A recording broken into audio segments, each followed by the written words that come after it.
और मेरी हमेशा मां बाप ने भी मुझे याद दिलाया और हमेशा मेरे ज़हन में था कि कभी हमने पाकिस्तान को कभी किसी की गुलामी नहीं करने देना।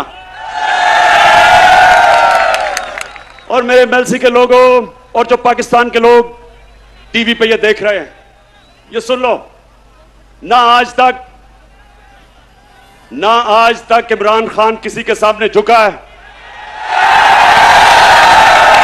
और इंशाअल्लाह जब तक मेरे में खून है मैं अपनी कौम को किसी के सामने झुकने नहीं दूंगा।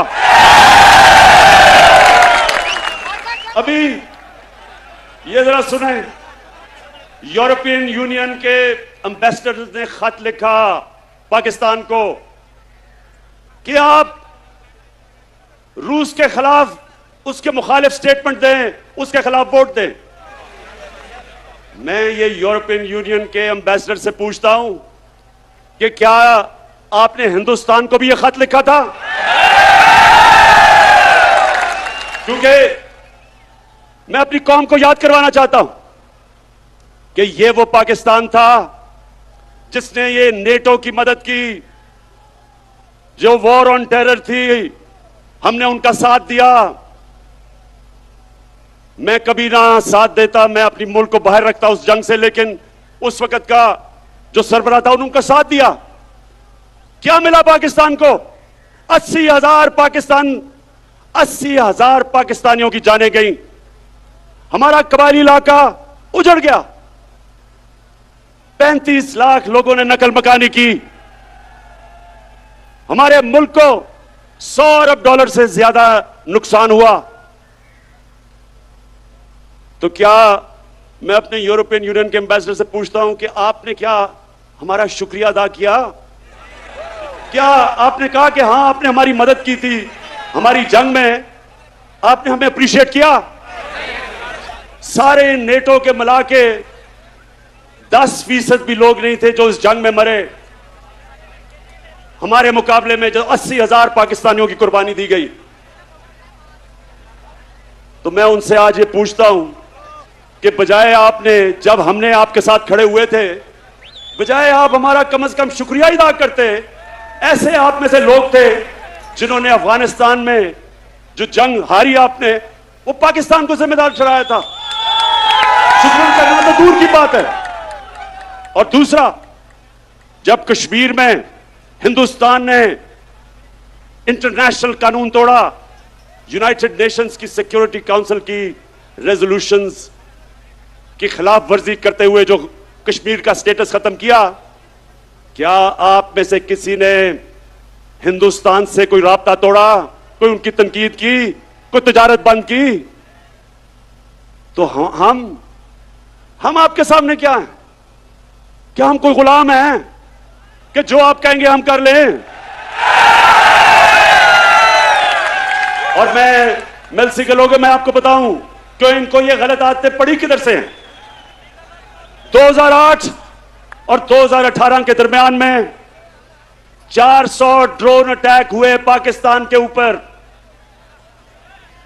जब जरदारी मुल्क की बड़ी बीमारी,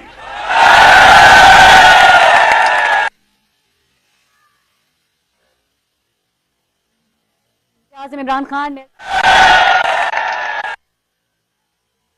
हुआ जो दुनिया की तारीख में कभी नहीं हुआ। नौजवानों, आपके पास सोशल मीडिया है, अपने टेलीफोन पे आप जरा गूगल करके देखें कि कभी ऐसा हुआ है कि एक मुल्क किसी मुल्क की जंग लड़ रहा है, उसके लिए जंग लड़ रहा है, और वही मुल्क उसी के ऊपर बमबारी कर रहा है? ये कभी हुआ है? और सवाल यह है कि ये दो डाकुओं ने क्यों नहीं उनसे पूछा, क्यों नहीं उनको कहा कि जब गांव के अंदर और हमारे कबायली इलाके पे जब ड्रोन अटैक यानी बम फटता था, तो आपको पता है औरतें, बच्चे, बेकसूर लोग मारे जाते थे। जब ड्रोन अटैक एक घर पे फटता है तो लोगों के गोश्त के टुकड़े दीवारों पे होते हैं। इनको कोई शर्म नहीं आई कि हमारे पाकिस्तानी मार रहे थे? बाहर से हमारा ही दोस्त जिसके लिए हम जंग लड़ रहे हैं, वही आके यहां ड्रोन अटैक कर रहा था। क्यों ये दोनों बोल नहीं रहे थे? क्यों नहीं बोल रहे थे?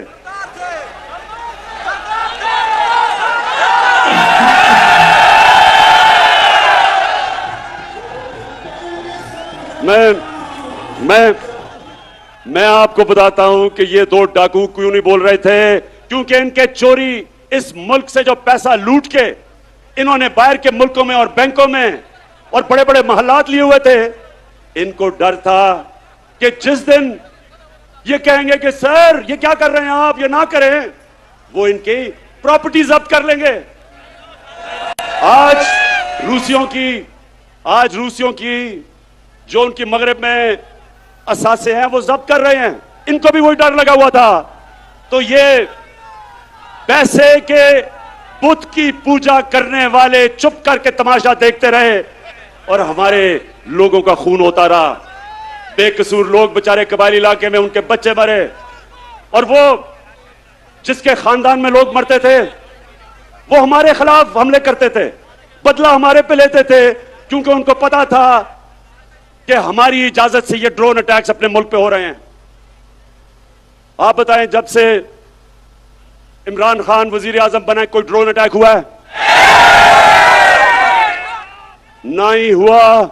और मैं आज अब सबके सामने कहता हूं कि कभी किसी ने कोशिश की ड्रोन अटैक करने की, मैं पाकिस्तान की एयरफोर्स को कहूंगा कि वो ड्रोन को नीचे गिरा दे। इसलिए कि यह कानून की खिलाफ वर्जी है। कोई दुनिया में कानून इजाजत नहीं देता कि आप किसी के मुल्क में आके अटैक करके और लोग मार दें। अंग्रेजी में कहते हैं जज, जूरी, एग्जीक्यूशनर। ये किसी कानून के अंदर नहीं है, ये जंगल के कानून के अंदर है।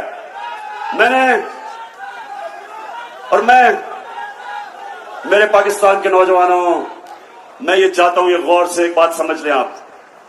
कभी भी कोई कौम अजीम कौम नहीं बनी जो दूसरों के सामने झुकती है। सिर्फ खुददार कौमें अजीम कौम बनती है। जो किसी से भीख मांग के गुजारा करती है कौम, वो ऐसे ही है जैसे कि अगर मैं वसाखिया पकड़ लूं, अपनी टांगों पे जोर ना डालूं, मेरी टांगें कमजोर हो जाएंगी। इसी तरह मुल्क कमजोर हो जाते हैं जो अपने पैर पे नहीं खड़े होते। हम कोई किसी से दुश्मनी नहीं चाहते, हम सबसे दोस्ती चाहते हैं। हमारी रूस से भी दोस्ती है, हमारी अमेरिका से भी दोस्ती है, हमारी चाइना से भी दोस्ती है, यूरोप से भी है।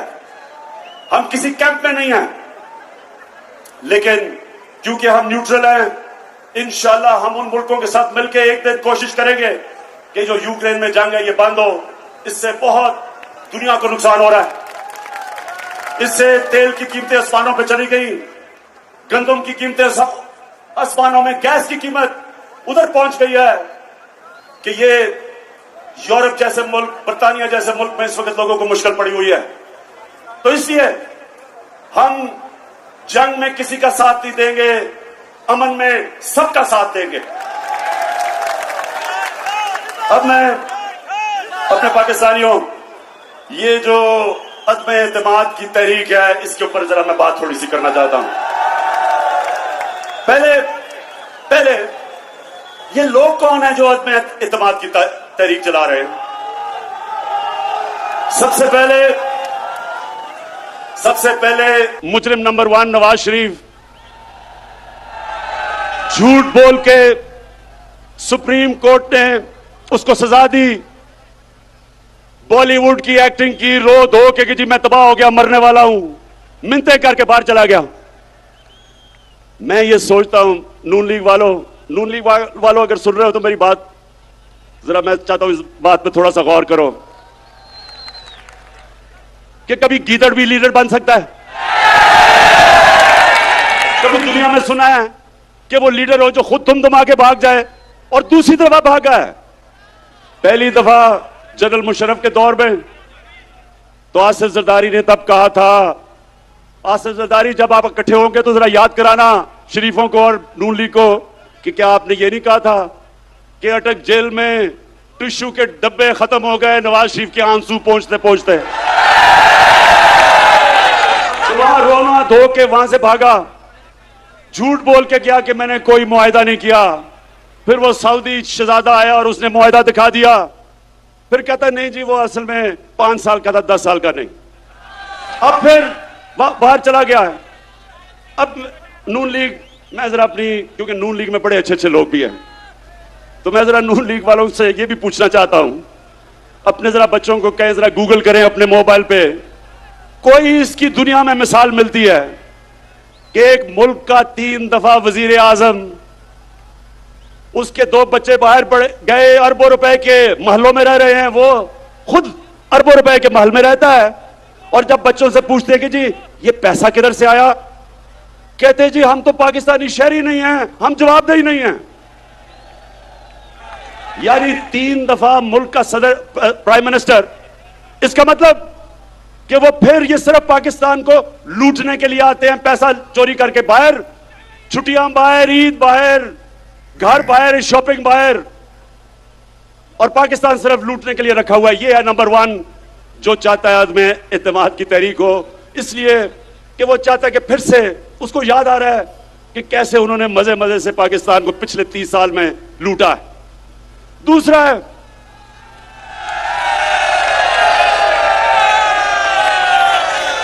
है शहबाज शरीफ। अब ये शहबाज शरीफ कौन है? अगर आपने शहबाज शरीफ का पता चलवाना है तो कहीं से मकसूद चपड़ासी को पकड़ के ले आए। वो बेचारा मकसूद चपड़ासी, एक दिन उसे पता चला कि उसके बैंक के अंदर 375 करोड़ रुपया आ गया। ये इसी तरह ही था कि हुदैबा पेपर मिल में लंदन में काजी फैमिली बैठी थी आज से 20-25 साल पहले, क्योंकि इन्होंने तो पुरानी चोरी शुरू की हुई है ना, तो उनको पता चला कि उनके बैंकों में लाखों पाउंड आ गए। वो बेचारे हैरान, किधर से आए हैं? पता चला यहां से चोरी का पैसा पहले उधर भेजा और उधर से रेमिटेंस दिखा के पैसा पाकिस्तान ले आए। तो शहबाज शरीफ, अच्छा अब इसका मैं आपको एक बताऊं, इन दोनों ने एक बड़ा, ये हर कोई मैच खेलता है ना, तो इन्होंने एक मैच की एक टेक्निक निकाली हुई है। वो भगौड़ा जो उधर बैठा है, वो और उसकी बेटी, वो फौज को बुरा भला कहते हैं, और शहबाज शरीफ जो भी उसको बूट नजर आता है पॉलिश करना शुरू कर देता है।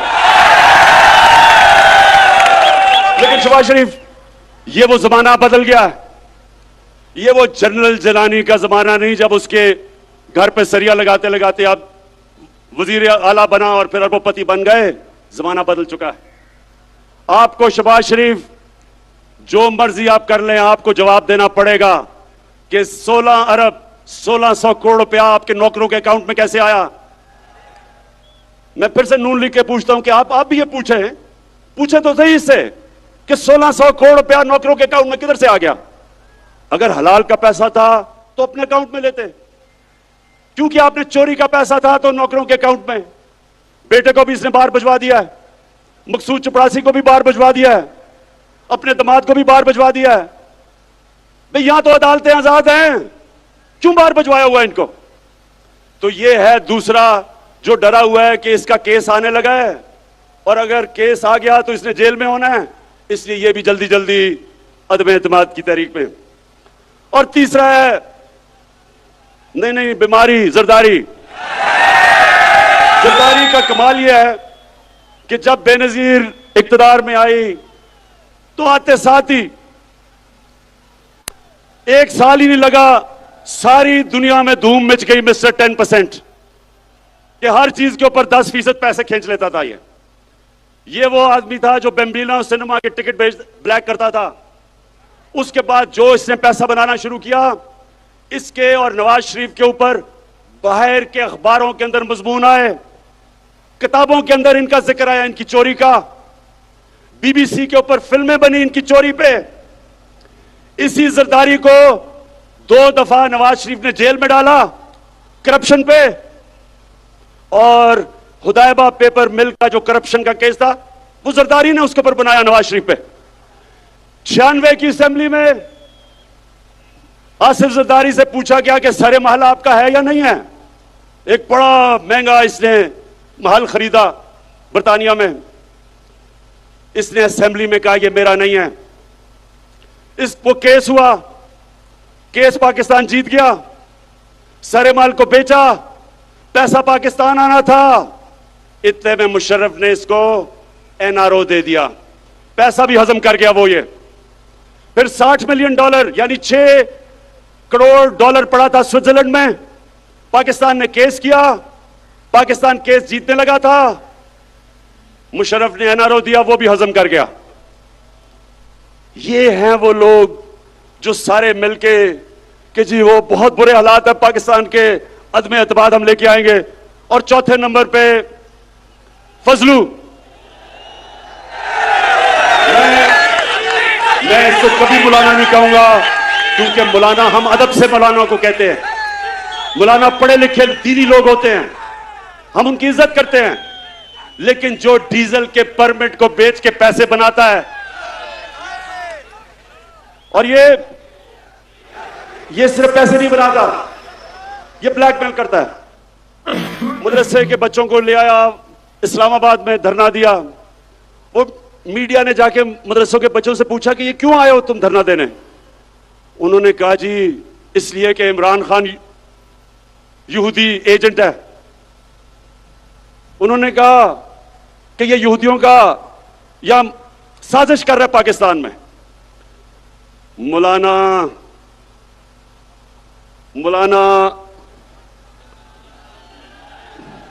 नहीं, डीजल नहीं मैं कह सकता इसको। फजलू, मुझे ये बताओ कि तुम्हारे और ये जो तुम्हारा डाकुओं का टोला है, इसके होते हुए यहूदियों को साजिश करने की जरूरत क्यों है पाकिस्तान में?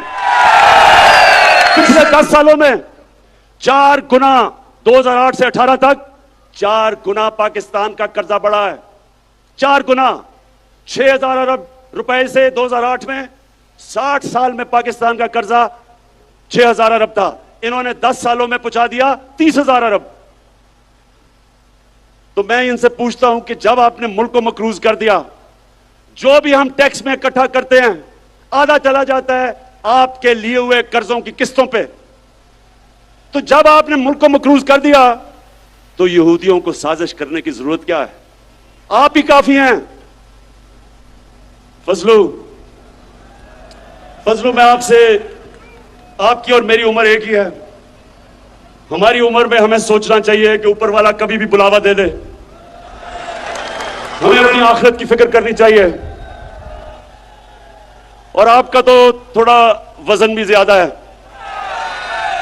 इसलिए आपको अब सोचना चाहिए अपनी आखिरत का। यानी आप एक दीन के नाम पे पैसे बनाते हुए आपको कोई खौफ खुदा नहीं है। कुछ तो सोचें कि आप जो मदरसे के बच्चे, और मैं ये समझता हूं कि ये हमारा बहुत बड़ा असासा है, हमारे मदरसे के बच्चे, लेकिन इनको आप इस्तेमाल करें अपनी सियासत चमकाने के लिए और ब्लैकमेल करने के लिए।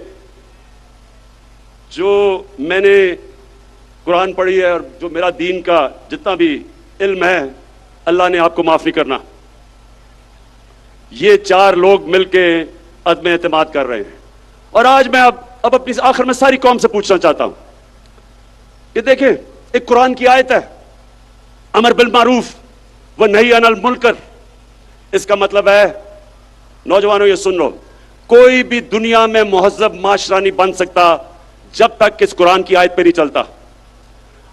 अल्लाह कहता है कि तुम अच्छाई के साथ खड़े हो, अच्छाई के लिए जहाद करो और बुराई के खिलाफ जहाद करो।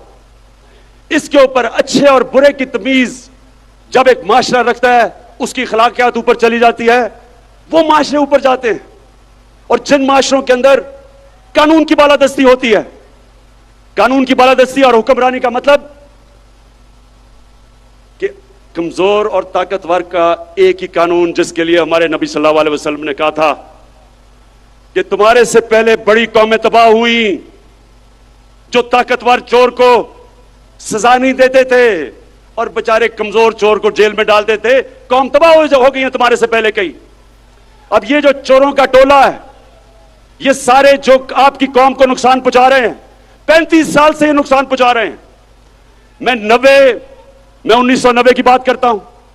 मैं जब क्रिकेट खेलता था हिंदुस्तान से, जब मैं पाकिस्तान आता था तो लगता था एक गरीब तरीन मुल्क से एक अमीर तरीन मुल्क में पहुंच गया हूं।